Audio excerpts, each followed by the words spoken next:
Bom dia, né, a todas, todos, todes. Meu nome é Felipe Oliveira de Almeida. Essa é a nossa quarta aula de Filosofia do Direito da Faculdade Nacional do Direito no modelo PLE. E é uma aula sobre pensamento renascentista de forma geral, sobre a transição do pensamento medieval, que a gente estudou na nossa última aula, para o pensamento moderno, né, para a modernidade clássica, que é o que nós veremos na próxima aula. A aula ganhou o título de Armas, Germes e Normas, a conquista da América contada pelos vírus, que é uma referência a dois livros de que eu gosto muito. O primeiro é o Armas, Germes e Aço, do Jared Diamond, e o segundo é a História da Humanidade, contada pelos vírus, que é de um autor cujo nome eu acabei de me esquecer, mas ele está citado ao longo do curso, então ao longo da aula. Então, ao longo da aula, eu hei de me recordar.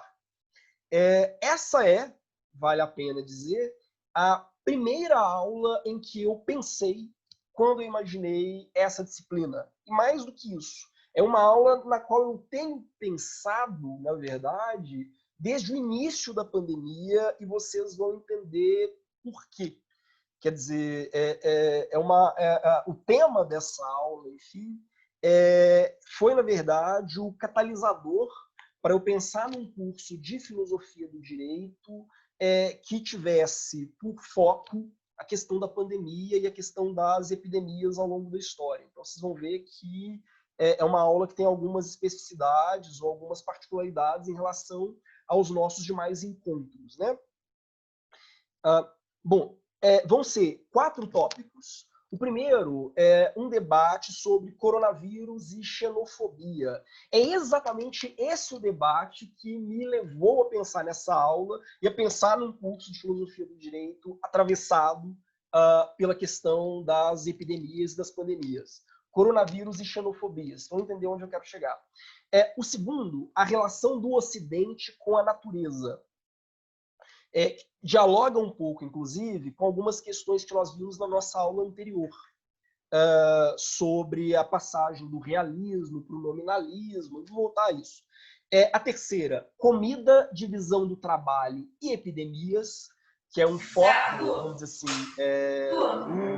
essa quantidade dá para fazer macarrão para todo mundo, não, né? É o foco da discussão. Não tem nada aí. Deixa eu ver se eu silencio isso aqui. Você, tá?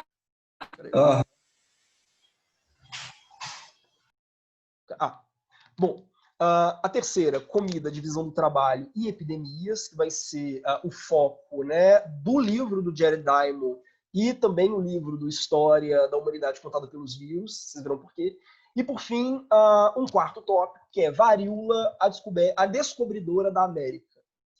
Um título irônico, mas acho que vocês vão também entender onde eu quero chegar. Então, sem mais delongas, o primeiro tópico, coronavírus e xenofobia. Desde que a pandemia de Covid-19 começou, um argumento que a gente ouve com frequência, né, um argumento xenofóbico que a gente ouve com frequência, é que o Covid-19 seria um vírus chinês, para usar a expressão do Bolsonaro, ou então o Kung Flu, para usar a expressão do Donald Trump, derivado dos maus hábitos alimentares dos orientais. Não sei quem teve a oportunidade de pegar um táxi ou um Uber durante essa pandemia, né? Mas é um argumento que ele é bastante repetido, o de que, na verdade, a culpa da pandemia se deve aos chineses, que seriam pessoas porcas, primitivas, são palavras que eu cheguei a ouvir, porcas, primitivas, que comem animais silvestres, ao invés de seguirem o exemplo de nós, ocidentais avançados, que temos uma dieta baseada na agropecuária e na agroindústria. É um argumento bizarro, mas muito, muito, muito reiterado. Nossa, a Luana comentou, né? Táxi Uber não, ouvi isso de uma professora da FND. Jesus! Surreal. Pois é, a gente olha o nível, né? Sim, a gente tem ouvido muito esse argumento, né? De que, na verdade, são esses povos primitivos que comem porcaria, que poriam a humanidade em risco, porque não tem uma dieta baseada em boi, não tem uma dieta de proteína animal baseada em boi, frango ou porco, né? E até um meme, né, que se espalhou, eu até coloquei o meme aqui, que é Hiro, minha sogra, fez aqui também sopa de morcego, uma delícia. Então, se criou até como um instrumento para reforçar o discurso nacionalista desses governos populistas de direita, e aí não é um apanágio, vamos dizer assim, não é um atributo exclusivo do Donald Trump ou do Bolsonaro. Há vários governos populistas de direita no Ocidente que, para tentar reforçar a luta contra, para tentar reforçar a luta contra a imigração, consolidar as suas fronteiras, né? E ainda ganhar alguns pontos no embate comercial contra a China, disseminam essa ideia de que o grande catalisador da pandemia são os maus hábitos alimentares desses orientais primitivos. É o argumento, basicamente, em linhas muito gerais, o argumento é esse, né? Tem até um livro de intelectuais progressistas, inclusive, né, que veio com esse título, Sopa de Wuhan, para enfatizar essa dimensão. Né? Quando eu comecei a ouvir pela primeira vez, né, esse argumento, a primeira coisa que me veio à mente, na verdade, foi, tá, mas e a doença da vaca louca? E a gripe suína? E a gripe aviária? Quer dizer, boa parte das grandes epidemias e todas essas são epidemias que eu presenciei, digamos assim, ao longo da vida, né? Boa parte das grandes epidemias globais que nós tivemos não são epidemias associadas ao consumo, digamos assim, de animais silvestres. Pelo contrário, são epidemias associadas à agroindústria, né? Ou de alguma forma a animais que foram domesticados e que se tornaram base para o sistema alimentar do Ocidente. Então, me pareceu interessante repensar um pouco o sentido que se esconde, vamos dizer assim, por trás desse argumento xenofóbico e, ao mesmo tempo, fazer uma discussão que, sim, que vai fazer um certo paralelo entre alimentação, cultura e epidemias. Mas, quando a gente força esse paralelo, vocês verão, como é que eu vou dizer? A situação ela fica bem mais complicada para nós do que para povos como, enfim, os orientais, com muitas aspas, né? Mas, enfim, eu vou chegar a isso logo. Quer dizer, de fato, se a gente analisa historicamente, existe uma correlação estreita entre pandemias, padrões de alimentação, ou seja, determinados padrões de alimentação, de caça, pesca e domesticação de animais, favorecem pandemias, mas não da maneira como Bolsonaro ou Donald Trump querem construir dentro de uma luta nacionalista e xenofóbica contra a China. Existe, claro, uma relação entre padrões de alimentação e cultura, uma relação com a economia e, em última instância, com as nossas formas de convivência com o meio ambiente. Ou seja, determinadas formas de convivência com o meio ambiente favorecem pandemias. Mas, definitivamente, não é um sistema baseado na caça e na coleta, vamos dizer assim, de animais e plantas silvestres, aquele que, ao longo da história, representou o maior catalisador de epidemias para a humanidade. Então, quer dizer, estou só delineando de forma bem geral o argumento que a gente vai tentar desenvolver ao longo da aula, né? Então, a correlação, digamos assim, entre epidemia e alimentação, ou entre epidemia e forma de convivência com o meio ambiente, ela talvez diga muito mais, digamos assim, sobre nós no Ocidente do que provavelmente sobre os chineses. Mas aguardem que eu vou desenvolver isso um pouco melhor. Eu queria começar a nossa... Então, mas tenham isso por foco. Quer dizer, ao longo da nossa aula, o que eu vou tentar mostrar é como, de fato, uma certa forma de organização cultural, baseada em uma certa forma de relação com a natureza e, por conseguinte, um certo padrão de alimentação, de domesticação de animais, caça, pesca e por aí vai, impacta na disseminação de epidemias. Mas é uma forma, enfim, é uma correlação muito diferente daquela que esse discurso xenofóbico vem tentando construir.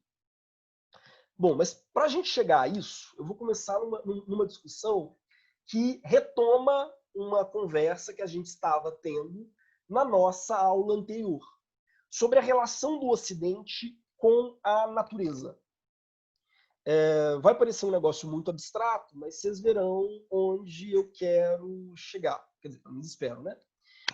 Como a gente viu na nossa última aula, existem duas concepções de natureza mesmo, de meio ambiente, duas concepções de natureza que se desenvolvem na história do Ocidente. Eu, particularmente, acho que as duas concepções são igualmente ruins. Não, se bem que uma é ainda pior do que a outra, mas são duas concepções muito ruins. Duas concepções características da civilização ocidental, de como o homem ocidental pensa a natureza e pensa a relação cultura-natureza, e são duas concepções que a gente chegou a debater na nossa aula sobre filosofia medieval, né? Uma é o que a gente poderia chamar de concepção realista, que ela é anterior à peste negra, ela é pré-peste negra. O que é essa concepção realista? Embora o nome realismo ele pode ser enganoso. A concepção realista de natureza é aquela que parte do pressuposto de que os nossos valores, as nossas categorias universais, elas são objetivas. Elas existem empiricamente, concretamente no mundo à nossa volta. Então, por exemplo, se eu falo de bem, se eu falo de beleza, se eu falo de justiça, não são concepções criadas pelo ser humano, não são juízos subjetivos de valor. São características inerentes à própria realidade. Existem coisas boas em si, coisas más em si. Existem coisas bonitas em si e existem coisas feias em si mesmas, né? A concepção realista, ela parte do pressuposto de que existe uma inteligibilidade intrínseca, existe uma racionalidade intrínseca à realidade. Seja porque a realidade foi criada por um Deus bom, belo, veraz, por um Deus que nos ama, que construiu a realidade como um grande relógio que funciona, né, como uma espécie de grande organismo sistêmico, seja porque, mesmo não existindo um Deus que faça isso, a realidade é em si mesma ordenada, ela funciona como um grande organismo vivo. Então, a natureza, dentro dessa leitura, ela seria ordenada e hierarquizada. Cada criatura ela teria uma função dentro do grande ciclo da vida, né? A natureza ela seria previsível, ela teria valor em si mesma porque ela seria racional. Quer dizer, todas as criaturas têm valor, embora o valor dessas criaturas eles não sejam igualmente, eles não sejam necessariamente iguais, né? Mas todas as criaturas têm valor porque todas as criaturas se inserem dentro desse grande organismo vivo que é o mundo. O ser humano, entre outros, né? Entre outras criaturas que se inserem nesse organismo. E a relação mais apropriada do ser humano com a natureza é uma relação de contemplação. O papel do ser humano é contemplar a natureza e imitar a racionalidade da natureza na sua estrutura de vida humana. Eu cheguei a falar disso quando eu falei de direito natural, né? Que a ideia era, basicamente, para autores justnaturalistas, por exemplo, o de que existe uma harmonia intrínseca à natureza e de que a estrutura da cidade, a organização da cidade, precisa espelhar essa harmonia que é intrínseca à natureza. É aquilo que o Mircea Eliade, que é um grande teórico, né, um grande antropólogo, ele chamava de homologia antropocósmica. Por quê? É uma espécie de homologia, ou seja, uma espécie de espelhamento entre a dimensão humana, antrópica, e a dimensão cósmica, ou, em outras palavras, né? É como se o mundo humano, a vida humana, a nossa vida cotidiana, ela devesse sempre ser um reflexo, uma imitação dessa harmonia cósmica. Então, deveria ser o nosso mundo humano deveria ser um microcosmo dentro desse grande macrocosmo ordenado, racional e hierarquizado que é a natureza. Como eu disse na nossa aula anterior, essa dimensão entra em crise, ela entra em profunda decadência com a peste negra. Aliás, a Luana perguntou qual o autor que você mencionou. É o Mircea Eliade. Vou até escrever aqui. Mircea Eliade. Escrevi no chat. Que escreveu O Sagrado e o Profano e várias obras nesse sentido, né?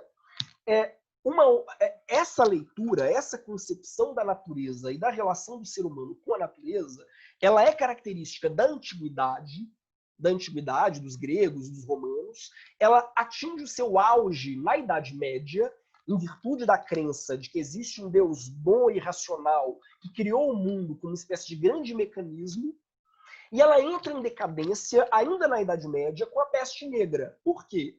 Porque não há como ver racionalidade no mundo em um cenário no qual, ou ver racionalidade na natureza em um cenário no qual, da noite para o dia, 2/3 da minha cidade pode morrer com a pele coberta de pústulas, enfim, cobertas de pus, estourando, enfim. Então, o mundo passa a ser visto como a natureza ela passa a ser vista como um campo caótico e anárquico, imprevisível, irracional, e por ser irracional, ele seria desprovido de valor em si. Não existe uma harmonia na natureza e as criaturinhas, enfim, as abelhas, os cachorros, os gatinhos, eles não se inseririam em equilíbrio dentro de um grande todo harmônico, né? Então, o papel do ser humano diante da natureza não é mais o de se inserir dentro de uma ordem racional pré-estabelecida por Deus ou pelos deuses. O papel do ser humano é, fundamentalmente, de dominar e de subjugar essa natureza caótica.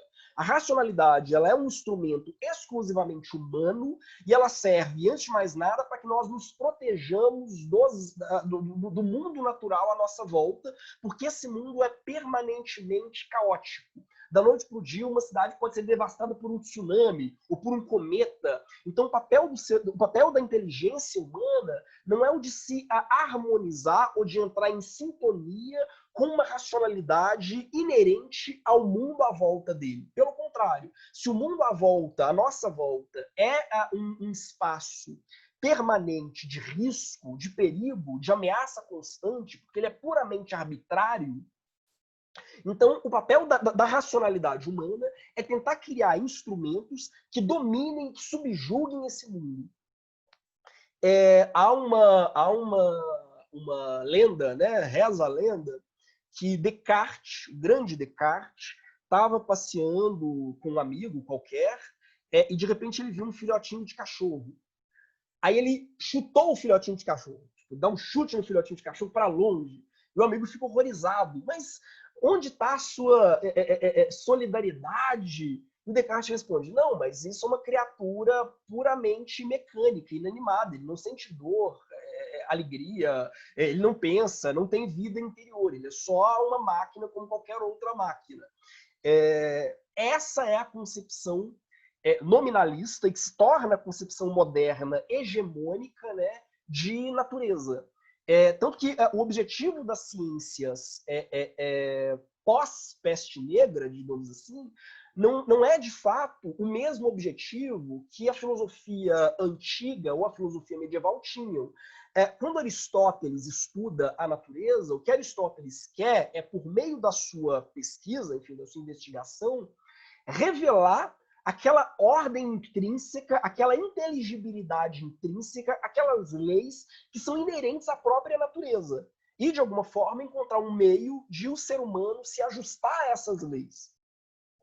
Quando um cientista como Newton ou Galileu, por exemplo, estudam a natureza, o que eles têm visto é outra coisa. É criar leis, mas são leis que eles sabem que não são inerentes à própria realidade, são leis que são frutos de abstração humana e, por conseguinte, são puramente especulativas, mas que permitam que o ser humano tenha algum domínio técnico e instrumental sobre a natureza. É por isso que, na ciência moderna, ciência e técnica caminham juntas, seja porque a técnica aperfeiçoa os instrumentos de pesquisa da ciência, seja porque a ciência permite um maior domínio técnico sobre a natureza à volta, porque a natureza em si, ela é vazia de sentido, ela é desprovida de significado. A natureza é puramente irracional. Então a única forma que o ser humano tem de se aproximar do meio natural à volta dele é dominando esse meio, controlando esse meio, tornando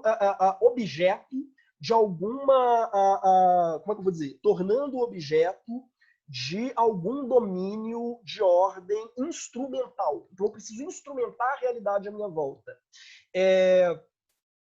Maquiavel é um exemplo, né? Maquiavel, ele acredita que o apogeu da ciência moderna é a possibilidade que hoje eles têm de pegar o rio Arno, sabe, o rio Arno, que é um dos grandes rios da Itália, né? Ele corta a Itália, e desviar o curso do rio Arno para inundar uma cidade inimiga, no caso Pisa. Maquiavel constrói, junto com Leonardo da Vinci, um projeto para inundar Pisa, porque Pisa era uma cidade inimiga de Florença, então Maquiavel, quando era um dos líderes, né, da República Florentina, ele tem a brilhante ideia de desviar o curso do rio Arno para inundar Pisa. Isso, para um pensador medieval ou para um pensador da antiguidade, seria uma grande aberração. Seria desconstruir essa estrutura puramente lógica, racional, organizada, que é o mundo natural. O objetivo da razão não é esse, não é alterar o curso da natureza. O objetivo da razão é nos ensinar a nos ajustarmos ao curso da natureza. Para homens como Maquiavel ou Leonardo da Vinci, para o homem renascentista de forma geral, o papel da ciência é nos ensinar a dominar a natureza e substituí-la por artifício. Quanto mais artificial e menos natural, melhor. Porque a natureza em si ela é absolutamente caótica e é absolutamente imprevisível. A Catarine comentou, né? A Catarine Barbosa. Impressionante o quanto são inteligentes sobre tantas áreas e estúpidos quanto a outras. Só veem a natureza como objeto irracional. Pois isso é muito característico do pensamento ocidental moderno. Quer dizer, entre outras coisas, em virtude da peste negra, né? E a Luana comentou, a primeira transposição do São Francisco já estava errada. Sim, exatamente. Mas isso, quer dizer, é o apogeu da ciência moderna. O cientista moderno entende o seguinte: eu nunca vou conseguir, de fato, saber quais são as razões, se é que existem razões, por trás do processo de construção de uma colmeia. O que eu posso é aprender a prever como esse processo funciona, imitar esse processo em laboratório e utilizar isso a meu favor. Então, para eles, eu jamais vou compreender enfim, qual é o sentido por trás do mundo natural, se é que existe um sentido. Provavelmente não tem, essa é a leitura deles. O que eu posso é tornar a natureza minimamente passível de ser dominada por meio do trabalho humano ou por meio da tecnociência. Ou seja, a pergunta já não é mais se um conhecimento é verdadeiro ou falso. A pergunta é se um conhecimento funciona ou não. Não é se a teoria é verdadeira ou falsa, no sentido de que ela me aproxima mais de uma compreensão mais ampla daquela realidade. E sim, se aquela teoria me permite ou não, se ela funciona ou não, para que eu domine aquela realidade em si. Bom, dito isso, é claro que, mesmo hoje, existe a persistência, dentro de alguns grupos, de uma concepção realista da natureza. O grande exemplo, assim, o primeiro exemplo que vem aos olhos, são as perseguições à comunidade LGBTQI, né? Quando você ouve um candidato à presidência, por exemplo, dizendo que órgão excretor não reproduz, ou que práticas homossexuais não são naturais, ele está partindo do pressuposto de que tudo, inclusive os órgãos no corpo humano, foram criados com uma finalidade, uma única finalidade específica. Ou seja, existe uma racionalidade, existe uma causa final, existe, em última instância, um valor inerente à natureza, inerente ao mundo físico, e que o nosso objetivo é se conformar a esse valor. Então, eu preciso agir de determinada maneira, porque é mais natural. Então, eu fui pré-programado pela razão da natureza para agir dessa maneira, e não posso agir de outra maneira, porque eu não fui pré-programado pela razão da natureza para agir dessa outra maneira. Isso... Quer dizer, tô citando os inimigos, né, de alguma forma. Né? Você tem essa primeira leitura, que ainda é uma leitura muito associada a essa visão tradicional do que seria a natureza, né? De qual seria o papel da natureza, a natureza como uma espécie de critério de valoração. Eu julgo uma ação como mais natural ou menos natural, porque eu parto do pressuposto de que a natureza ela tem uma inteligibilidade intrínseca. Peraí, o Vitor, vou terminar esse slide, aí eu respondo a pergunta do Vitor. Uma outra, aí para citar amigos, na verdade, aí já que eu estou citando os inimigos, né? Essa é uma visão de alguns grupos religiosos, né? Que vão entender que a natureza ela possui uma inteligibilidade intrínseca e a natureza serve como critério ou serve como norma para nossas ações. Mas uma outra posição é, por exemplo, a da hipótese Gaia, que é uma hipótese bastante progressista, inclusive, né? Mas que ela vai entender que o sistema da natureza como um todo, né? O planeta Terra, por exemplo, como um todo, a vida e o seu ambiente material, ele regula a si mesmo em um estado confortável para os organismos. Então é como se toda a Terra fosse um grande organismo vivo e inteligente e autopoético, quer dizer, um organismo que ele se autorregula. E isso traz uma implicação. Qualquer desequilíbrio ambiental sempre adviria de intervenção humana, porque a natureza em si é perfeita. Então, se há algum tipo de desequilíbrio, esse desequilíbrio ele viria de intervenção humana, porque o ser humano não está devidamente conformado ou plenamente inserido a essa harmonia ou a esse equilíbrio característico da natureza. Eu já ouvi muitos argumentos em relação, inclusive, ao coronavírus, de que o coronavírus seria uma solução criada pela natureza, ou seja, criada por Gaia, pela Mãe Terra, criada pelo sistema, para, vamos dizer assim, punir os seres humanos, ou pelo menos para oferecer um contraponto ao crescimento desmesurado do ser humano e, por conseguinte, a poluição, depredação ambiental e por aí vai. Eu vou dar um exemplo de como esse argumento ele aparece na prática. A gente vê muitas pessoas hoje agradecendo a quarentena, literalmente agradecendo a pandemia, porque agora eu consigo ver os peixes nos canais de Veneza. Bom, vou dar uma de bicha rica agora. Eu me casei, eu noivei em Veneza, na verdade. Eu concordo, os canais são muito sujos, é uma cidade que fede muito. E realmente, sem sombra de dúvida, a quarentena foi para os peixinhos dos canais de Veneza uma grande vantagem. Mas o bizarro, na verdade, é você imaginar que isso se deve a uma lógica interna, como se a natureza ela tivesse uma espécie de grande cérebro que pensasse de forma orquestrada por si mesmo e ela fizesse planejamento a longo prazo. Não, agora eu vou inventar o coronavírus, eu, mãe natureza, para reduzir, enfim, tal como Thanos, né, no filme, para reduzir a presença de seres humanos nesses espaços e deixar que os peixinhos floresçam. Isso é uma leitura realista, é uma leitura que segue uma visão realista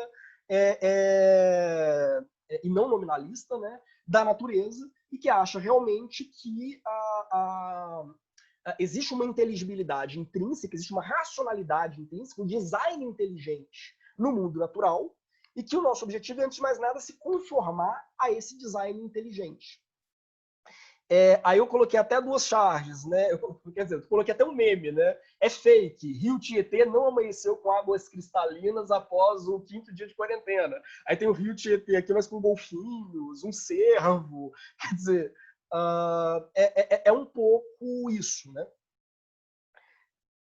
Deixa eu só voltar aqui.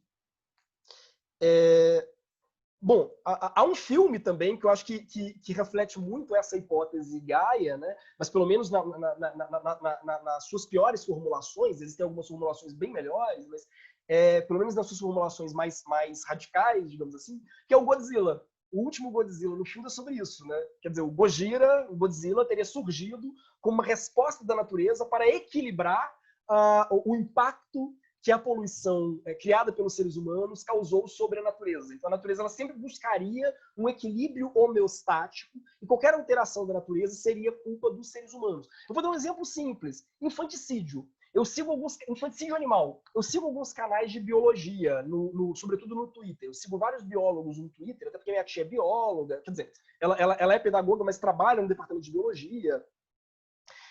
Então, eu sigo vários biólogos no Twitter, né? E eu vi algumas pessoas sugerindo que, na verdade, antes do ser humano aparecer, passarinhos, por exemplo, não cometiam infanticídio. Eles não jogavam os próprios filhotes do ninho. E que o infanticídio só começou a existir entre os passarinhos porque o ser humano causou um desequilíbrio na natureza. Ora, essa é uma visão profundamente moralista da natureza, né? Você parte do pressuposto de que a natureza obedece aos nossos critérios de valoração moral e que, quando ela não obedece, a culpa é do ser humano. Um exemplo muito simples também foi quando descobriram que, acho que leões marinhos estavam estuprando pinguins, que é um hábito de algumas espécies de leões marinhos atacarem sexualmente pinguins. Muita gente dizia, não, isso só começou a existir depois do antropoceno por causa de interferência humana, que a culpa é do ser humano. Então, se existe alguma coisa na natureza que parece desequilibrada, a culpa seria do ser humano, não seria característica da própria natureza, né? Essa, acho que indica também bastante a persistência dessa visão estritamente realista, né? O Vitor perguntou, deixa eu voltar à pergunta do Vitor. Felipe, é possível correlacionar essa convergência entre ciência e técnica, não só com o evento da peste negra, mas com o contexto de formação de estados nacionais, em que os autores como Maquiavel se encontravam?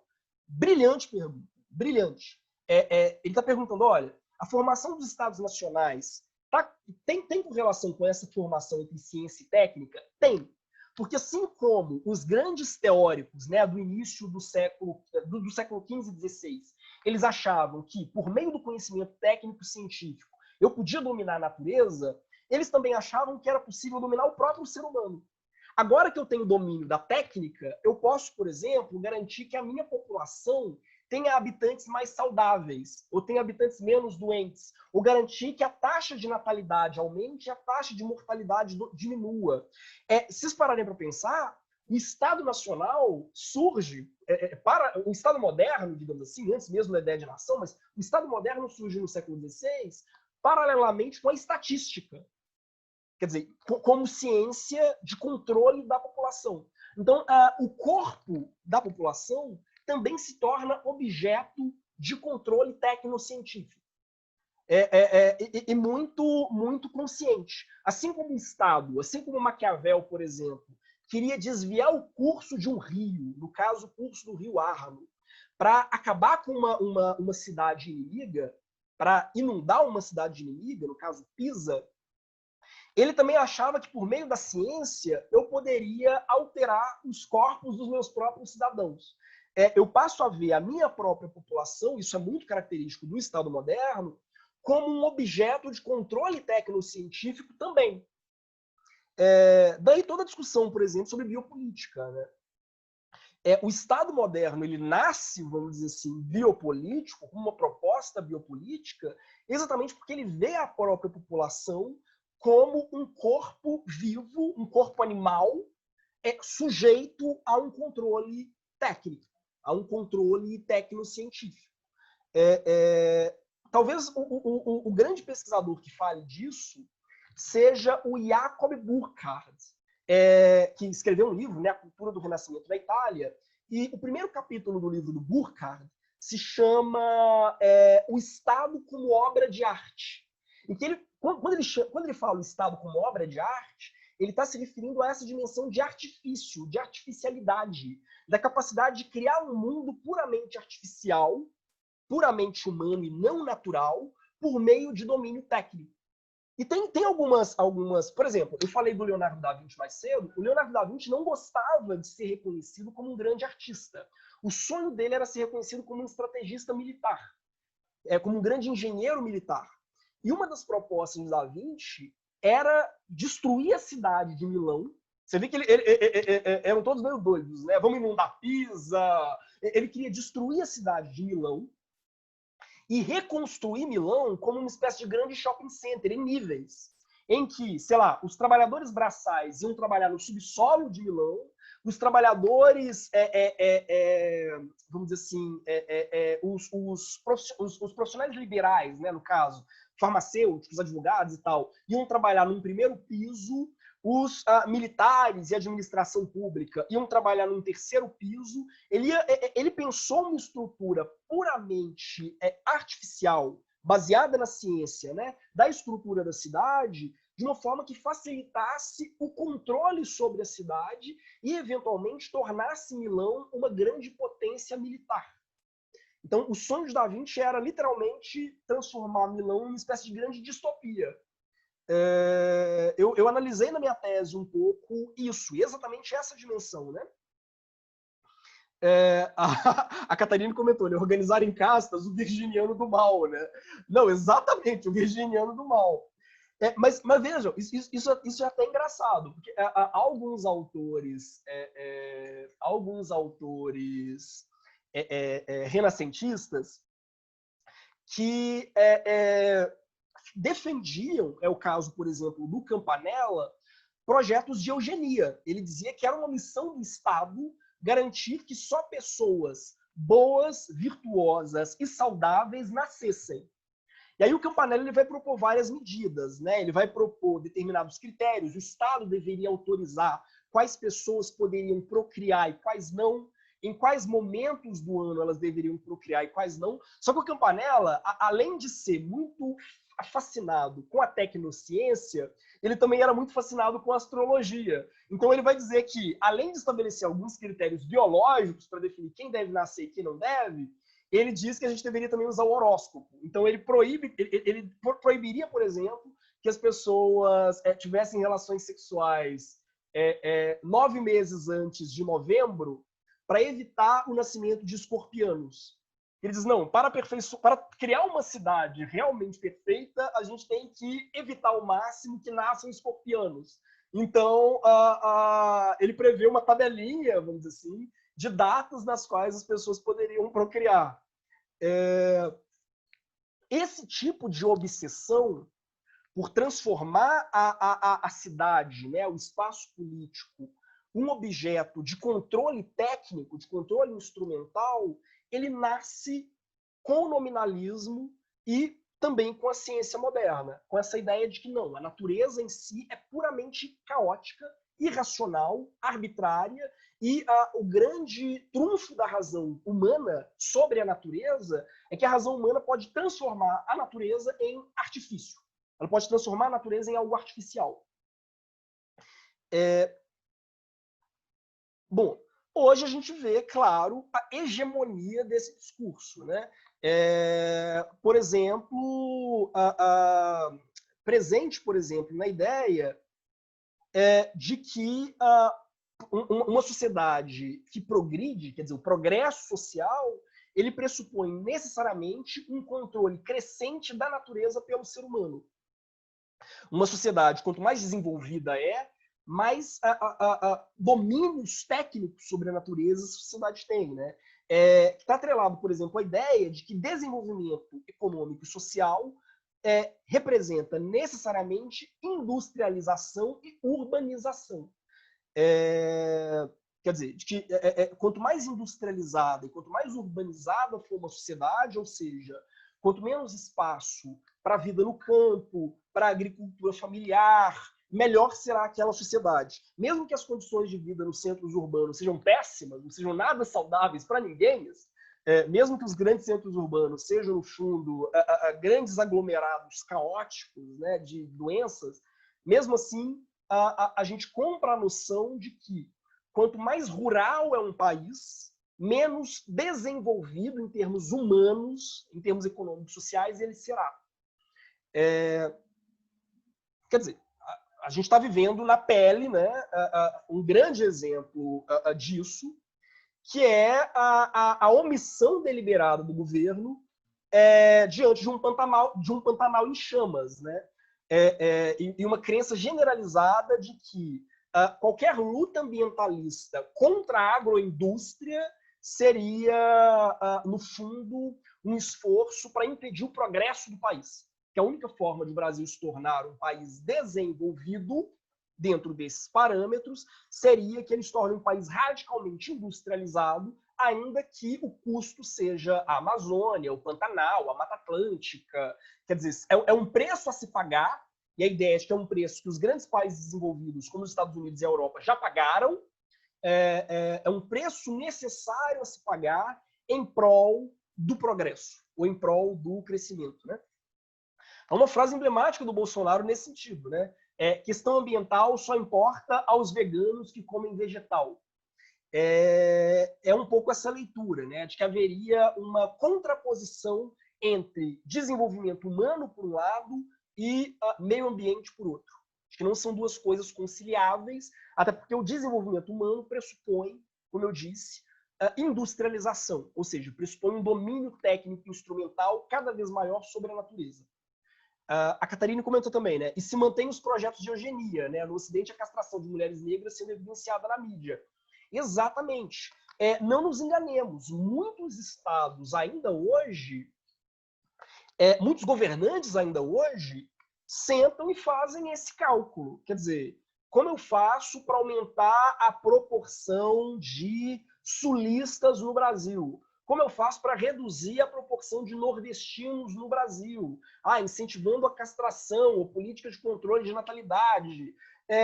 Não são... A gente pode achar que são discussões que elas não ocorrem, mas elas ocorrem. Se pegarem, por exemplo, o Samuel Huntington, o autor de um livro chamado Choque de Civilizações, e que por muito tempo foi conselheiro dos Estados Unidos, né, em questões internacionais, o Huntington ele tem um livro inteiro calculando quanto tempo demoraria para que a população chicana, ou seja, para que os descendentes de latinos se disseminassem nos Estados Unidos. Então ele propõe várias estratégias, inclusive se valendo, né, da guerra às drogas, para tentar reduzir essa população e garantir que aí nas palavras do Huntington, né, que o americano way of life não se imponha sobre o American way of life.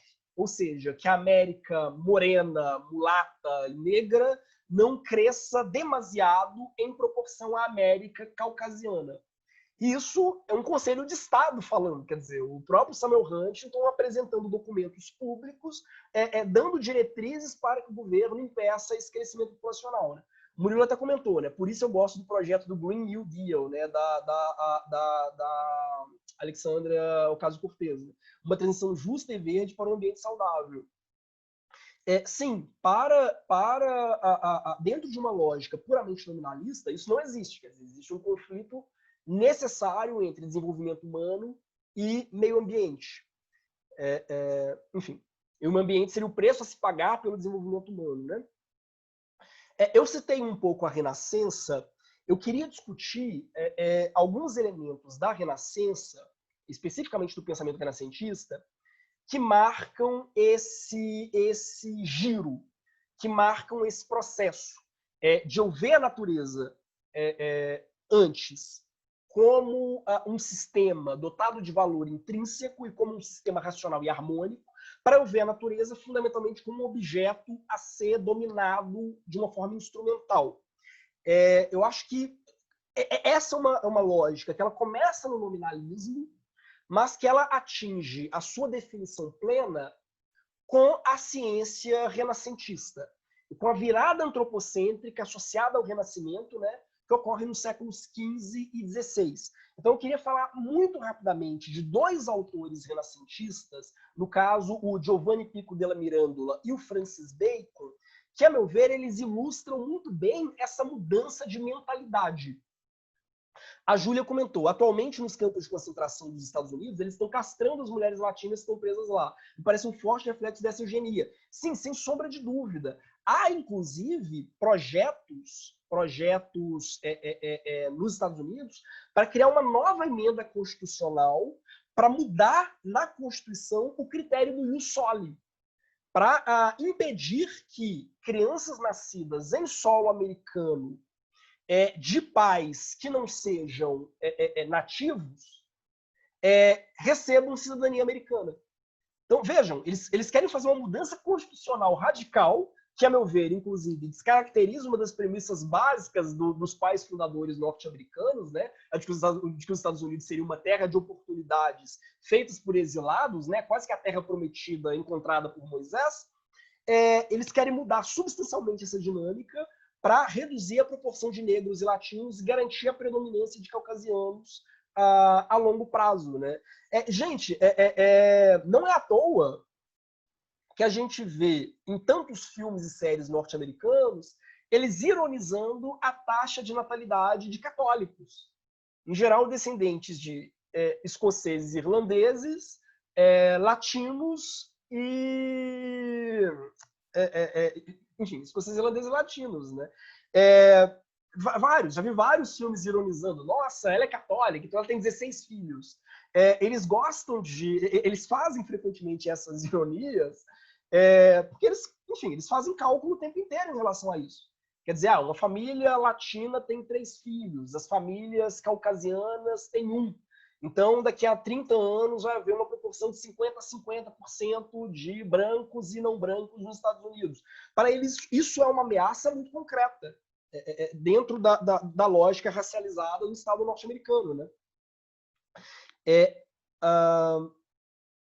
Quer dizer, desse jeito, os povos nativo-americanos iriam ganhar cidadania, né? Quer dizer, pelo menos isso, né? Quem sabe, né? Eles garantam cidadania plena para os nativo-americanos. Bom, mas então, como eu disse, eu queria comentar 2 autores renascentistas que eu acho que ilustram muito bem essa virada de mentalidade. O primeiro, vou comentar muito rapidamente, o primeiro deles é o Giovanni Pico della Mirandola. É um filósofo do século XV, que escreveu um livro muito famoso, muito influente dentro do humanismo renascentista, chamado Discurso sobre a Dignidade do Homem. E o discurso sobre a dignidade do homem, ele é uma fábula. Ele é uma fábula que vai tentar pensar o papel do ser humano dentro da natureza, né, a partir dessa nova concepção, dessa nova visão moderna. E a fábula do Giovanni Pico della Mirandola é mais ou menos a seguinte. Deus, é uma parábola, né? Deus criou o mundo. E ao longo do processo de criação, ele criou cada criatura com uma serventia específica. O cachorro vai servir para isso, a abelha vai servir para aquilo, a florzinha vai servir para aquilo, o fungo vai servir para aquilo. Mas quando Deus terminou a sua criação, quando Deus terminou de criar o mundo, ele viu que não tinha ninguém para contemplar o mundo junto com ele. Ele viu que o mundo era lindo, que era uma grande obra de arte, mas não tinha ninguém para contemplar aquele sistema, como se ele estivesse montando um grande quebra-cabeça, né? Uma grande máquina que funcionasse autonomamente. Mas quando ele termina de criar essa máquina, ele percebe que não tem nada, não tem nenhuma criatura capaz de admirar a beleza do mundo que ele criou. A partir disso, ele criou o ser humano. Só que ele criou o ser humano sem função dentro desse mundo. O ser humano ele está no mundo, mas ele é uma espécie de alienígena dentro do mundo, sem uma função específica. Então todas as criaturas elas estão plenamente inseridas dentro do seu ecossistema, menos o ser humano. Mas o Giovanni Pico della Mirandola vai dizer, olha, é exatamente por isso que o ser humano é dotado de um valor absoluto. A dignidade do ser humano está no fato de que ele não tem uma serventia dentro do ecossistema criado por Deus. O fato de o ser humano não ter uma serventia significa que o ser humano pode dar a si mesmo a serventia que ele quiser. O fato de o ser humano não ter uma função dentro do mundo significa que o ser humano pode criar para si mesmo a função que ele quiser.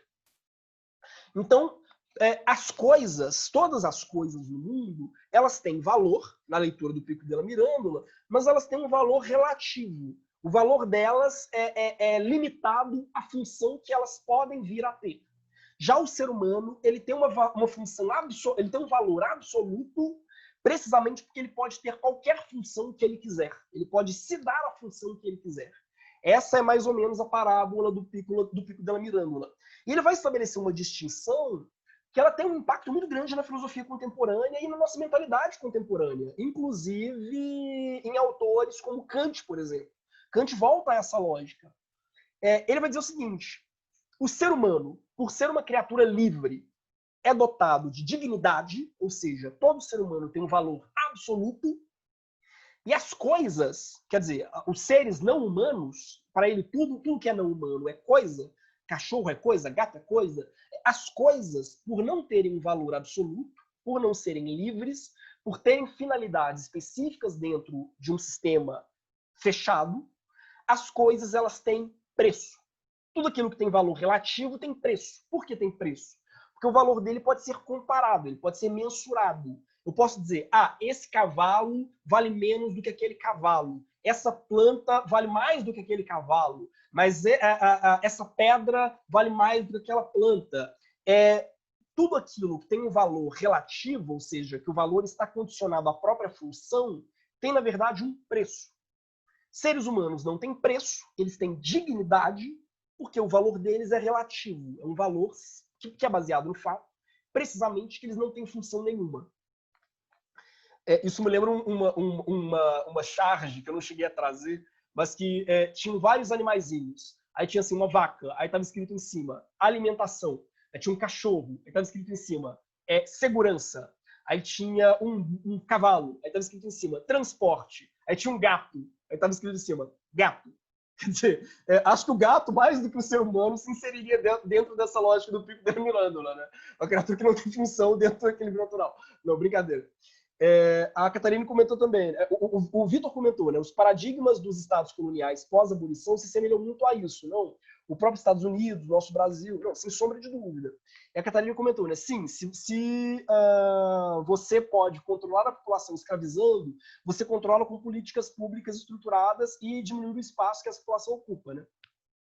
E a Luana também comentou, para Braidotti, a gente divide animais não humanos entre os que achamos legais como companheiros, os que comemos e os que tememos. Não, sem sombra de dúvida, sem sombra de dúvida. Aqui, você tem uma perspectiva, né, que o Pico della Mirandola ele ajuda a fundar, ele ajuda a criar, que é essa, o ser humano dotado de valor em si. Então, nenhum ser humano ele é comparável, todo ser humano é incomensurável, e coisas não humanas, seres não humanos, que são todos comparáveis, comensuráveis. E, por conseguinte, eles podem ser trocados, eles podem ser vendidos, eles podem ser mortos. Basicamente isso, né? Bom, eu coloquei aqui uma gravura do lado, que é uma gravura do Barão de Munchausen. Por que o Barão de Munchausen? Porque reza a lenda, o Barão de Munchausen era conhecido como um grande mentiroso, e uma das maiores mentiras que ele contou, assim, uma das grandes anedotas que ele contou, é de que ele estava andando a cavalo e caiu numa areia movediça. E ele não tinha nada para se apoiar. Então, ele saiu da areia movediça, puxando a si mesmo pelo cangote. No fundo, a visão que se constrói na renascença do ser humano é um pouco essa. O ser humano, tal como o Barão de Munchausen, ele cria a si mesmo. Ele se tira da toureiro puxando pelo cangote. Mas é nisso que estaria a dignidade humana. O ser humano ele seria pai de si mesmo, ele seria criador de si mesmo. E sendo criador de si mesmo, ele também é criador do mundo à volta dele. Ele pode, ao mesmo tempo, por meio de um controle técnico, transformar o seu próprio corpo, transformar o corpo das pessoas à sua volta e transformar a natureza se valendo do domínio científico. É um pouco isso. Bom, o segundo autor que me parece interessante tratar aqui é o Francis Bacon, que é considerado também um dos pais da ciência moderna, juntamente com Newton e Galileu. O Francis Bacon tem um livro chamado Novum Organum. Porque a gente chamava os livros do Aristóteles de lógica e de metodologia, digamos assim, a gente chamava os livros de Aristóteles que ensinavam a fazer pesquisa científica de órgano. Então, o Francis Bacon ele vai criar uma proposta de substituição, né, do Aristóteles chamado Novo Órgano, isso no século XVI, e que vai ser um dos grandes elogios a esse poder que o ser humano tem para transformar a natureza por meio da razão. O Francis Bacon ele vai dizer o seguinte: o ser humano não só tem o direito, mas ele tem o dever de transformar a natureza à sua imagem e semelhança. Para o Francis Bacon, ele chega até a usar um argumento religioso, né? Quando Deus diz que Adão, depois de expulso do paraíso, né, deve conquistar o seu pão por meio do trabalho, Deus está autorizando Adão a se valer do seu conhecimento racional, técnico-científico, para transformar o mundo inteiro. Transformar o mundo, repito, à sua imagem e semelhança. Então, o Bacon dizia, né, tem uma frase muito bizarra, né, no texto dele, em que ele dizia o seguinte: a natureza não é como uma mãe generosa que tem alguma coisa a nos ensinar. A natureza é como uma esposa rebelde que, para ser domesticada, precisa levar uma surra de vez em quando. Basicamente, eu estou citando quase ipsis literis o Bacon. Ele vai dizer, não somos nós que aprendemos com a natureza. Somos nós que ensinamos a natureza por meio de violência, tal como um marido lidaria com uma esposa rebelde. Palavras do Francis Bacon. Aliás, é curioso, Maquiavel usa praticamente a mesma alegoria, né? De comparar a natureza a uma mulher que deve ser espancada para ser educada. Vejam o nível, né? Estamos falando de autores do século XVI. E que não eram necessariamente pessoas muito legais, diga-se de passagem. Mas há uma observação aqui, há um adendo importante que o Francis Bacon faz. O Francis Bacon vai dizer que os povos africanos e os povos ameríndios, ele já está escrevendo no fim do século XVI, né? Os povos africanos e os povos ameríndios seriam naturalmente incapazes de exercer um pleno domínio sobre o meio ambiente. Eles não teriam um domínio técnico-científico suficiente para explorar devidamente o meio ambiente, tal como Deus mandou. Por conseguinte, eles poderiam ser colonizados. O Francis Bacon vai dizer que todo povo que não tem domínio técnico para fazer uma exploração industrial, uma exploração em escala industrial da natureza à volta dele, deve ser dominado por povos que têm.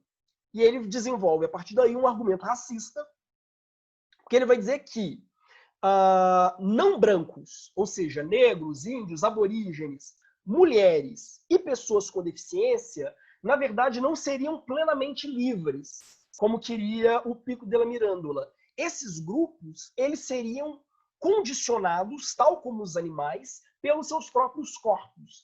E pelo fato de eles serem condicionados pelos seus próprios corpos, eles não seriam de fato livres. Eles jamais seriam fins em si mesmos, pai de si mesmos. Eles seriam eles teriam as suas condutas determinadas pela natureza. E pelo fato de eles não serem puramente livres e sim determinados pela própria natureza ou pelos próprios corpos, eles não teriam tampouco dignidade. Porque você só tem dignidade se você é fim em si mesmo, se você tem um valor absoluto. Se essas pessoas, na verdade, não são plenamente pessoas, na leitura do Francis Bacon, porque eles são condicionados pelos próprios corpos, então eles não têm dignidade, eles têm preço. Só o homem branco sem deficiência para um autor como Francis Bacon, para um autor, por exemplo, como David Hume. Aliás, o David Hume está na ordem do dia, né? O pessoal está querendo derrubar umas estátuas de David Hume também. Para esses autores, pessoas não brancas não seriam plenamente livres, elas estariam sujeitas também as forças da natureza, digamos assim. Elas não seriam autoras de si mesmas, elas não conseguiriam, de forma livre, dar a si as suas próprias finalidades e os seus próprios objetivos. E, por conseguinte, essas pessoas elas não teriam dignidade, elas teriam preço. O valor das pessoas seria relativo. Sei lá, eu posso trocar minha esposa por 3 escravos, 3 escravizados negros, eu posso trocar esses 3 escravizados negros por 5 pessoas com deficiência, essas pessoas elas seriam permutáveis. E, como eu disse, elas seriam passíveis de controle por meio da tecnociência. Tá tranquilo até aqui? Aliás, a Sofia comentou, né? A Sofia Carvalho. Para Adão, a razão é presente de Deus para dominar a natureza, enquanto Eva é culpada por todos os pecados da humanidade por escolher o fruto do conhecimento. Né? Não, sim, exatamente. Gente, tá tranquilo até aqui? Ou muito abstrato? Tá bom. Sim? Não? Sim. Tá tranquilo. Bom, alguma pergunta? Por enquanto, não. Bom, então, vocês percebam que o racismo, como um projeto de organização social, ele está muito atrelado à construção de uma nova forma de racionalidade tecnocientífica, né?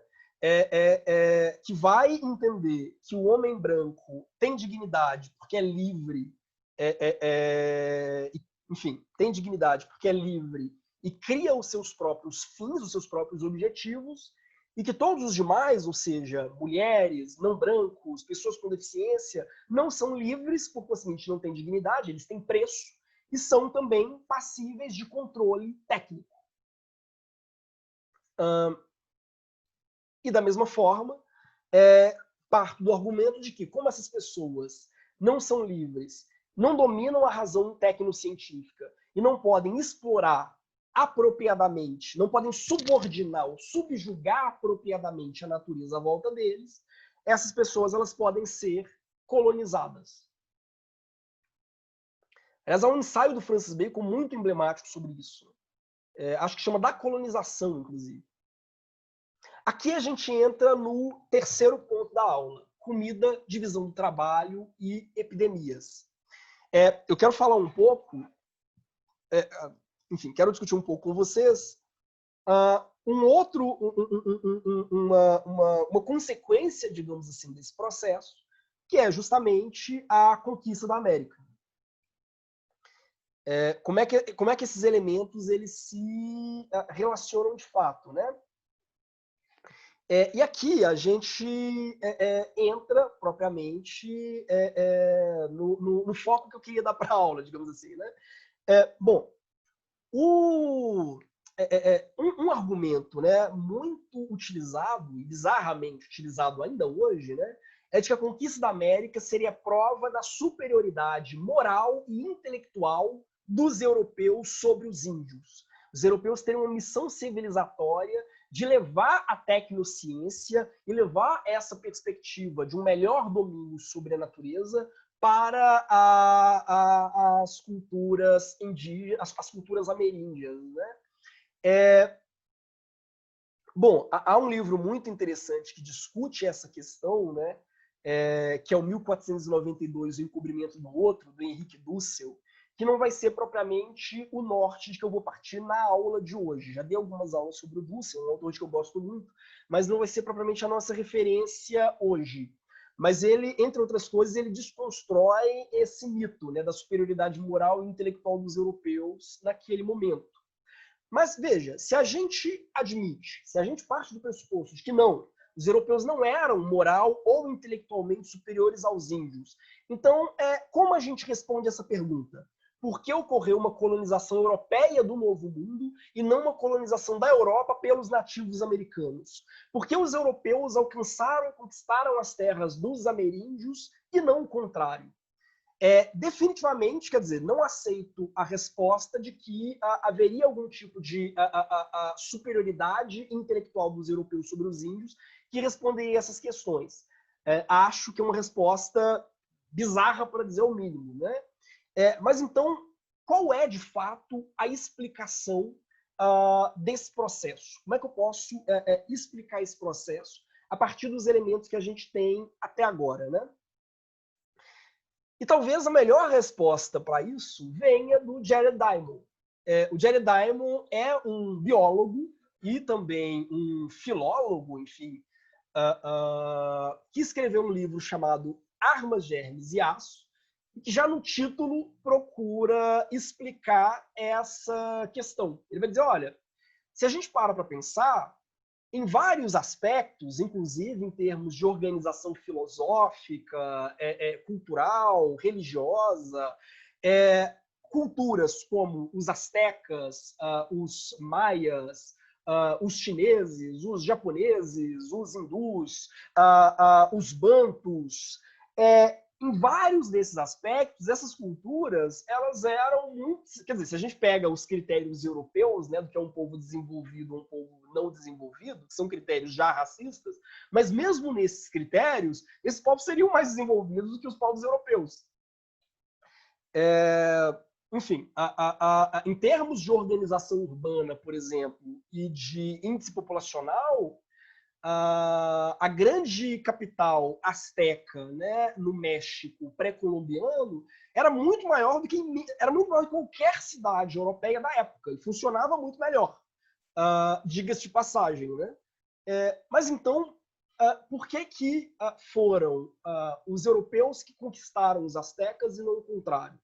E o Diamond dá uma resposta que eu acho maravilhosa, que os europeus tinham armas, germes e aço. Sendo que Germes aqui tem centralidade na argumentação dele. O Diamond é um dos grandes autores, né, fundadores do que a gente chama de determinismo geográfico. O que significa o determinismo geográfico? Ele vai dizer que a maneira como a gente constrói as nossas culturas depende, em parte, do ambiente à nossa volta e da maneira como a gente estabelece uma relação com a natureza à nossa volta. Porque a natureza não é indiferente, né? Cada território tem as suas próprias especificidades. Então, eu não posso criar qualquer cultura em qualquer lugar. Diferentes padrões de vida cultural se formam mais ou menos condicionados por diferentes ambientes. É uma tese, no mínimo, problemática, mas ela tem algumas consequências que são interessantes para nós. O Diamond ele vai dizer, olha, quer dizer, o Diamond ele segue um pouco uma tradição que a gente poderia chamar de etologia humana. Por que etologia humana? Porque ela vai tentar entender como alguns comportamentos humanos podem ser explicados a partir de um jogo de condicionamentos recíprocos com o ambiente à volta, né? Como eu estudaria, por exemplo, o comportamento animal, o comportamento de uma família de primatas, por exemplo. Que no fundo é o que nós somos. Né? Então, o grande livro do Diamond para discutir isso é o Armas, Germes e Aço. E o Diamond ele vai desenvolver uma tese que ela depende que a gente entenda alguns pressupostos. Né? Ele vai dizer que existe... quer dizer, ele vai dizer que você é o que você come. Existe uma relação entre a maneira como uma cultura se organiza e a dieta dela. Ao longo da história, diferentes organizações sociais se basearam em diferentes dietas. Por quê? Porque diferentes dietas pressupõem diferentes formas de se relacionar com o seu meio ambiente, com a natureza no seu entorno. Então, ele vai dizer o seguinte, povos que são, em geral, baseados em uma dieta, né? Ou melhor, povos que se organizam a partir de uma dieta baseada em frutos, raízes, grãos, ovos e animais de pequeno porte. Por exemplo, eu vivo numa comunidade em que boa parte da nossa alimentação semanal se baseia na coleta de frutas ou na busca de algumas raízes, mandioca, ou sei lá, ou de alguns poucos grãos, ou pequenos animais como roedores que a gente consegue abater, ou aves que a gente consegue abater. Esses povos, eles vão depender de um labor constante. E vão ser povos mais itinerantes. São povos baseados em caças pequenas, digamos assim, ou coletas pequenas. Então, isso pressupõe um trabalho coletivo diário e pressupõe um deslocamento muito grande. São povos que são itinerantes, digamos assim, são povos nômades, eles circulam muito para conseguir permanecer numa dieta baseada nessa alimentação, né? Lembrando que, como primatas, nós surgimos, pelo menos em tese, como seres onívoros, né? Por outro lado, nós temos aqueles povos que têm uma dieta baseada na caça de animais de grande porte.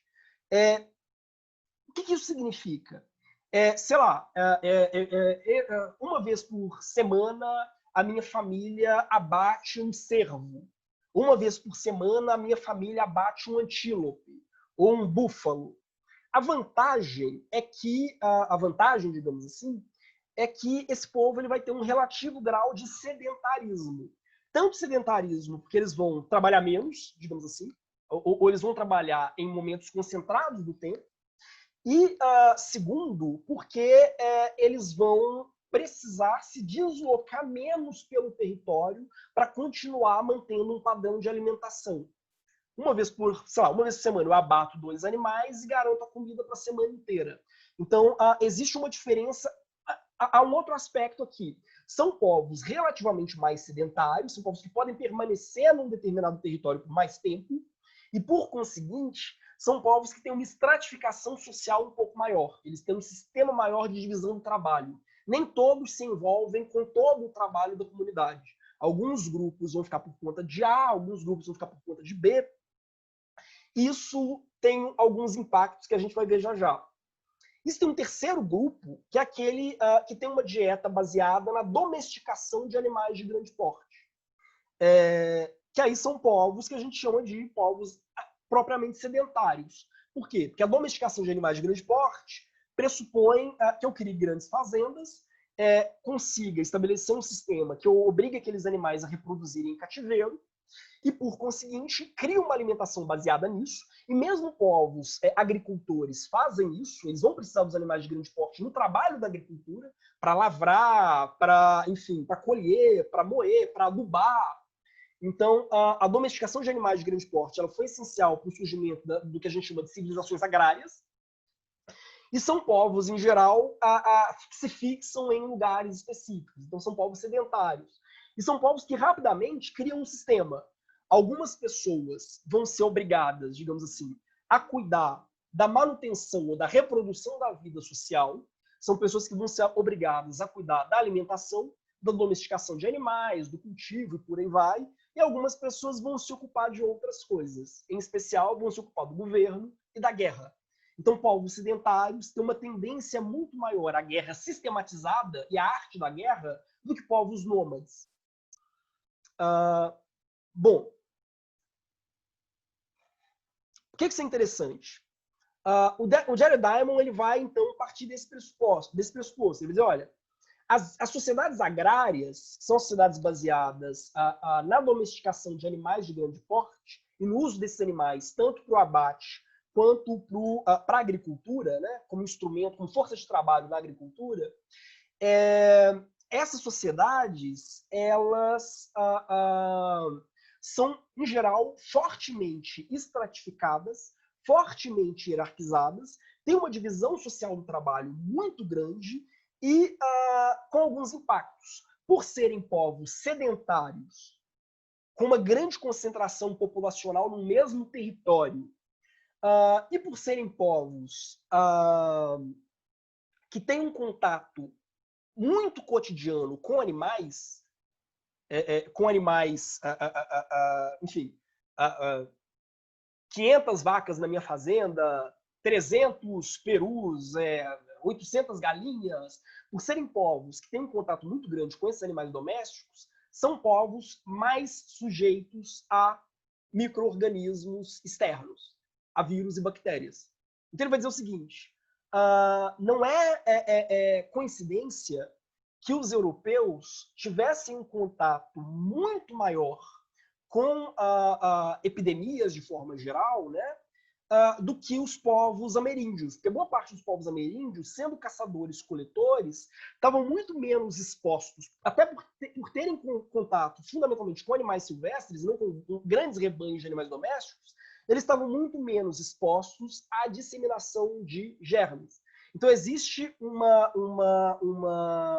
correlação mais ou menos estreita entre agricultura e pecuária extensiva, concentração populacional e disseminação de vírus e bactérias. E vejam, simetricamente inverso ao argumento do Donald Trump.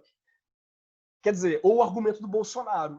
Não é porque uma comunidade caça animais silvestres, digamos assim, que ela vai expor o grupo mais, digamos assim, à disseminação de grandes pandemias. Na verdade, o que, ao longo da história humana, acarretou grandes pandemias foi precisamente o inverso. Foi a criação de, enfim, de domesticação extensiva de animais, de forma geral, em grandes povos sedentários com imensas concentrações populacionais. Ou seja, se o Han fosse uma comunidade de caçadores-coletores, né, e não uma comunidade já moderna e baseada em um sistema agroindustrial consolidado, é bem pouco provável que a epidemia tivesse disseminado lá, ou tivesse disseminado de qualquer forma. Quer dizer, a estrutura de organização, digamos assim, dos povos caçadores-coletores inibe, de forma geral, o surgimento e a disseminação de pandemias. O que não ocorre com grandes povos agricultores-caçadores, digamos assim, com povos altamente concentrados e sedentários, baseados na domesticação de animais e baseados vamos dizer assim, numa agroindústria.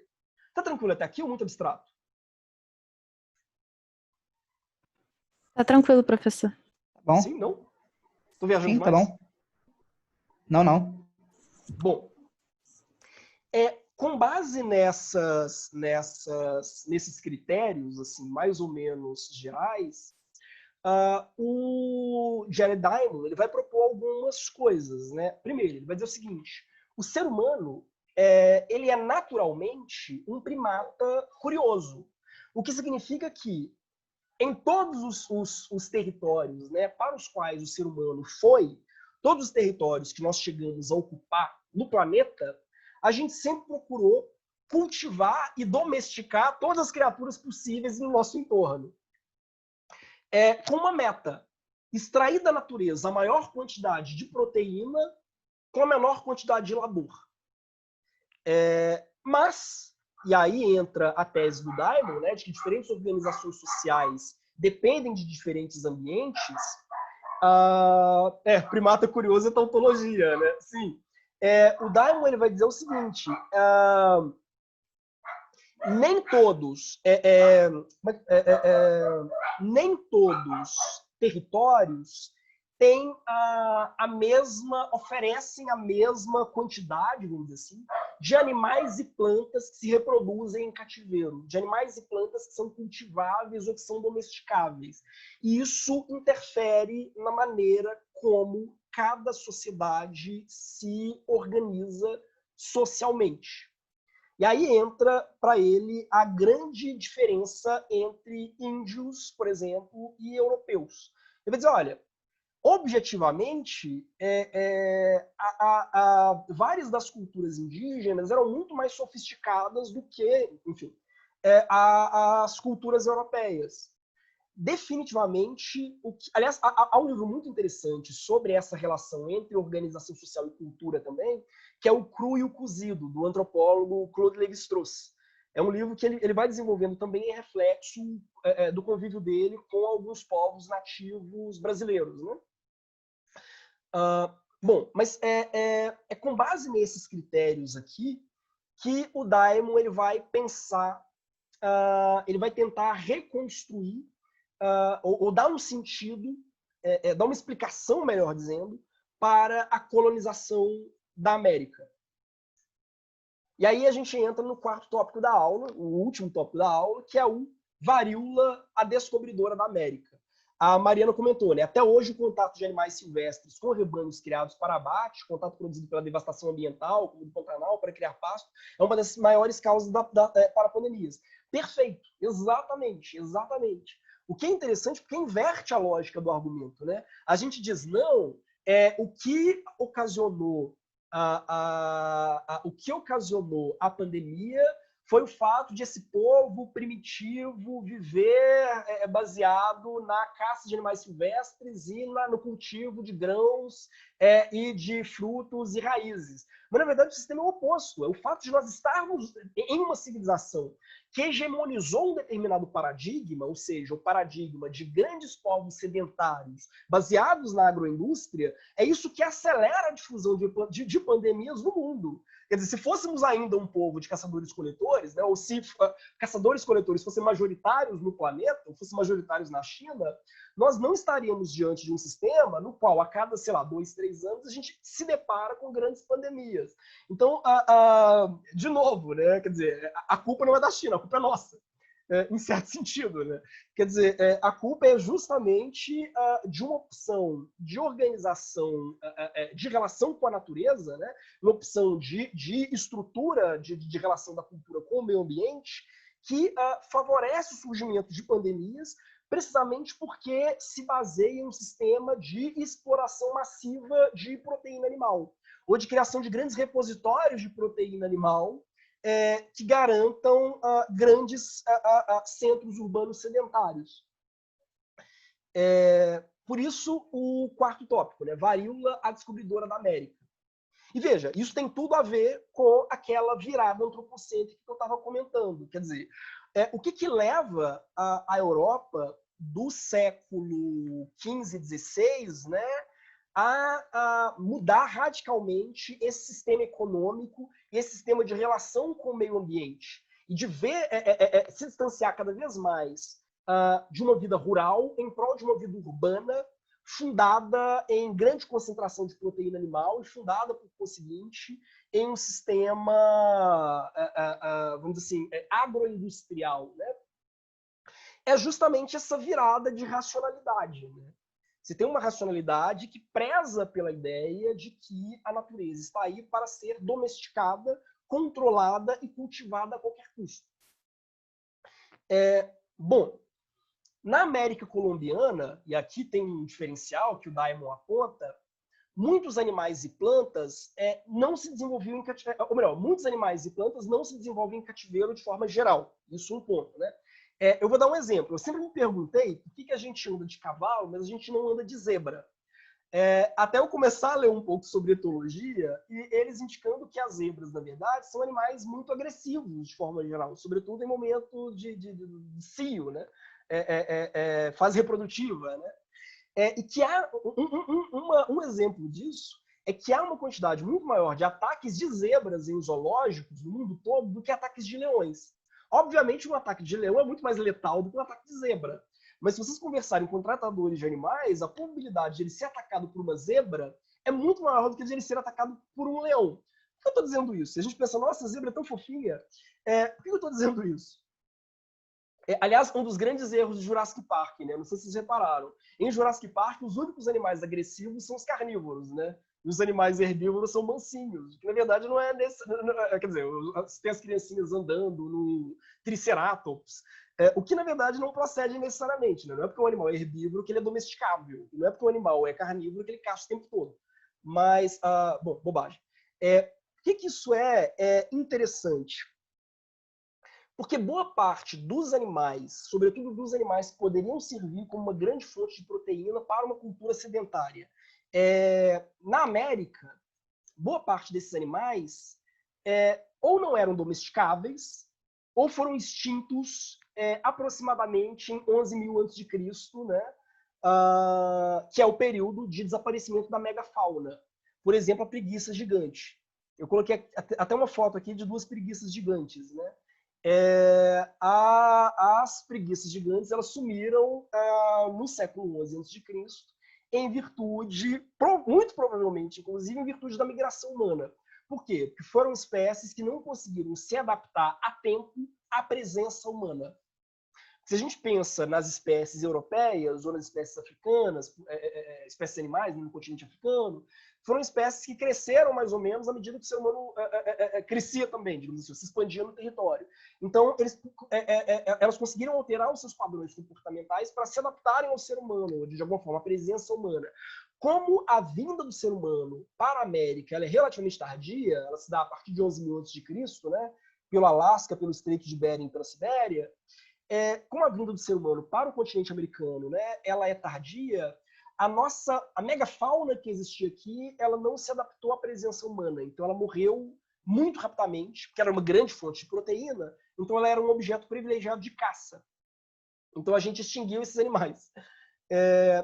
Qual que é o resultado, né? A gente vai ter na América o predomínio de sociedades caçadoras-coletoras, vivendo da caça de pequenos animais, frutas, raízes e grãos.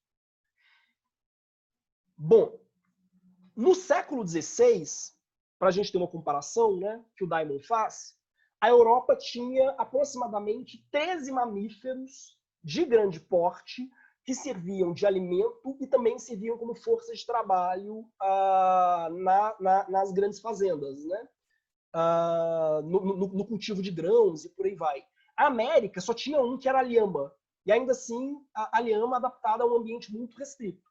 Isso tem um impacto. A América ela só vai ter, a América pré-colombiana, no século XVI, né, ela só terá duas sociedades agrícolas sedentárias, que são os incas, muito dependentes da lhama, da carne de lhama, do uso da lhama como força de trabalho, por aí vai, e os astecas, que usavam peru e cachorro. Quem não tem lhama caça com cachorro. Os astecas que recorriam ao peru quer dizer, ao cultivo e à domesticação extensiva de peru e cachorro como fonte de alimento, como fonte de proteína animal. Qual que é o resultado? É que a gente tinha na América, quando os colonizadores chegaram, menos armas, menos germes e menos aço. A única doença pandêmica que havia seguramente na América no século XVI, antes das grandes navegações, a gente sabe que ela existia e provavelmente ela veio para a América já em 11.000 a.C., né? A única doença pandêmica que a gente tem certeza que já existia nesse período é a sífilis. Na verdade, não é nem a sífilis, é uma versão do trepanoma... Trepanoma coli, é isso? Uma versão do trepanoma não sifilítico. Não se sabe se eles tinham, de fato, sífilis propriamente dito. Era uma variação da sífilis não sexual, digamos assim, não sexualmente transmissível. Por que que isso é interessante? Quer dizer, e também essa versão, né, da sífilis, e também é possível que houvesse uma versão de tuberculose. Não haviam entre os povos nômades, os tupi-guaranis, por exemplo. Ela existia nessas grandes civilizações agrárias, digamos assim, esses povos sedentários, que eram ultra-urbanizados, né, que eram os incas e os astecas. Há uma frase do Jared Diamond que eu acho muito emblemática e que reflete um pouco como a Europa ela é, em certo sentido, o maior estuário de doenças pandêmicas do planeta. Ele diz o seguinte: a maioria dos micróbios responsáveis pelas doenças infecciosas das sociedades humanas, com grande densidade populacional, evoluiu de micróbios ancestrais muito parecidos que causavam doenças infecciosas nos animais domésticos, com os quais os produtores de alimentos começaram a entrar em contato diário 10.000 anos atrás. A Eurásia abrigava muitas espécies de animais domésticos e por isso desenvolveu muitos desses micróbios, enquanto as Américas quase não tinham. Então, no fundo, o trunfo da Europa sobre os demais povos não era a sua sofisticação cultural e intelectual. Sinceramente, se pegassem textos de navegantes bizantinos ou navegantes africanos ou árabes que passavam pela Europa no século XIV e XV, tem várias cartas que são hilárias. Eles dizendo, nossa, eu tive hoje numa cidade super decadente, um povo primitivo, uma tal de Paris, uma gente estranha, bárbara, iletrada. Tem textos divertidíssimos de intelectuais africanos que eventualmente passaram pela Itália e falaram, nossa, eu vi uma cultura tão pouco desenvolvida, tão estranha. Bom, mas enfim, acho muito interessante, inclusive. Enfim, o grande trunfo da América na conquista, o grande trunfo da Europa na conquista da América foram os seus germes, ocasionados por uma forma muito específica de relação com a natureza e de domesticação animal. Aliás, uma ativista aborígene, né, a Bobby Six, ela fez uma intervenção muito interessante. Ela escreveu uma lista de todas as doenças que os europeus transmitiram para os aborígenes. Varíola, sarampo, gripe, tifo, peste bubônica, e do outro lado uma lista das doenças que os aborígenes transmitiram para os europeus, ou seja, nenhuma.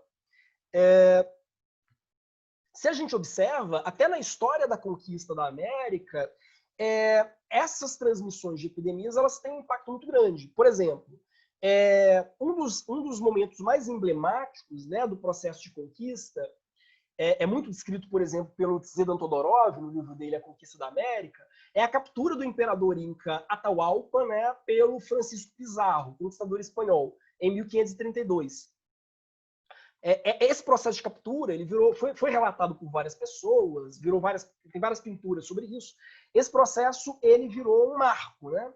Por que o Atahualpa, esse imperador inca, ele decidiu ir até o Francisco Pizarro, em tese, com uma promessa de paz, antes de ele ser capturado? Porque o Atahualpa, a civilização inca, ela estava, naquele momento, em 1532, profundamente dividida. O reinado do Atahualpa estava em perigo, em virtude de uma grande epidemia de varíola ocasionada pela presença europeia no continente americano. Então, a presença dessas epidemias ela serviu, inclusive, para desestabilizar a organização política dessas sociedades. Então, você tem uma cultura bastante estratificada, bastante desenvolvida, sedentária, baseada no consumo, né, de cachorro e peru, basicamente, que era a cultura asteca, por exemplo, mas ela também foi estraçalhada de um ponto de vista organizacional mesmo, em virtude de uma epidemia disseminada pela presença dos europeus. E que, repito, diz muito do processo de domesticação e de cultivo animal que a Europa e a Eurásia, de forma geral, desenvolveu ao longo dos séculos. Né? Bom, tá aí a capa do segundo livro que eu queria citar, né? Que é a História da Humanidade contada pelos vírus, de um autor brasileiro, que é o Stefan Cunha Ujvari. É um livro muito interessante também sobre esse debate. E aí, só para fechar, eu recomendei como material, né, de consulta um filme que eu adoro, que é do Nelson Pereira dos Santos, é uma produção brasileira, chamado Como Era Gostoso o Meu Francês, de 1931. Que ele é baseado em algumas cartas de navegação, né, inclusive na carta do Villegagnon ao Calvino, e, sobretudo, no relato do Hans Staden. Eu até trabalhei esse relato na minha tese, chamado Viagem ao Brasil. O Hans Staden, na verdade, é um alemão, é um navegante alemão, que ele veio ao Brasil, ele foi capturado pelos Tupinambás, e ele viveu muitos anos passando de tribo em tribo, né, dentro dos Tupinambás. E o Staden, ele foi um dos responsáveis por criar, ele voltou vivo, diferentemente do filme, né, Como Era Gostoso o Meu Francês, o Hans Staden não foi comido, ele volta vivo para a Europa, infelizmente, deviam ter matado ele aqui, e ele cria, o livro dele é um dos grandes responsáveis por criar o mito do canibal. Aliás, acho que a primeira aparição, inclusive, do termo canibal está no livro do Hans Staden. E tem várias ilustrações. Inclusive, essa capa do filme Como Era Gostoso do Meu Francês é diretamente baseada nas gravuras que o Hans Staden fez para o livro dele. Mas por que eu citei o Hans Staden e o Como Era Gostoso do Meu Francês? Porque o Hans Staden, toda tribo que ele chegava, as pessoas começavam a morrer de peste, elas começavam a morrer de doença. Então, várias pessoas, eram tipo 15, 20 pessoas morriam assim que o Hans Staden entrava numa tribo. Então eles começaram a pensar, o Hans Staden começou a pensar que aquilo acontecia como uma punição divina, porque eles estavam prendendo um cristão, e os índios começavam a pensar que o Hans Staden era um mago. Então, é muito interessante isso, porque no fundo, se a gente começa a ler esses relatos, né, a gente vai ver que literalmente o grande trunfo, o papel das armas, dos arcabuzes, por exemplo, no combate corpo a corpo, né, entre portugueses e franceses e indígenas, era muito menor do que a gente imagina. Ou o papel do domínio técnico, digamos assim, da Europa. Porque, como eu disse, quer dizer, o que diferenciava de fato os europeus dos indígenas não é porque eles eram mais inteligentes, aliás, muito ao contrário, a maioria era bem mais burro, é porque eles eram grandes fontes de doenças. Então, o Hans Staden sozinho, ele deve ter matado, nos 2 ou 3 anos que ele passou no Brasil, rodando de tribo em tribo, umas 2.000 pessoas. Quer dizer, porque toda tribo que ele ia, as pessoas começavam a morrer. E era um escândalo. Eles jogavam ele para uma tribo vizinha. Olha, você quer o meu prisioneiro? Fica com ele. Então, eu acho que a análise do Daimon, ela serve, inclusive, para a gente colocar os pingos nos is, assim, para desconstruir uma certa visão dos povos nativos, né, que tende, seja a infantilizá-los, ou seja, a considerá-los sempre, pelo fato de viverem, muitas vezes, dentro de um modelo de caçadores-coletores, como se eles fossem mais primitivos ou como se eles fossem mais distantes de uma sociedade desenvolvida. Quer dizer, será que desenvolvimento é realmente eu basear a minha cultura e a minha organização social em um grande sistema de exploração de proteína animal? Será que o ápice do desenvolvimento humano é esse?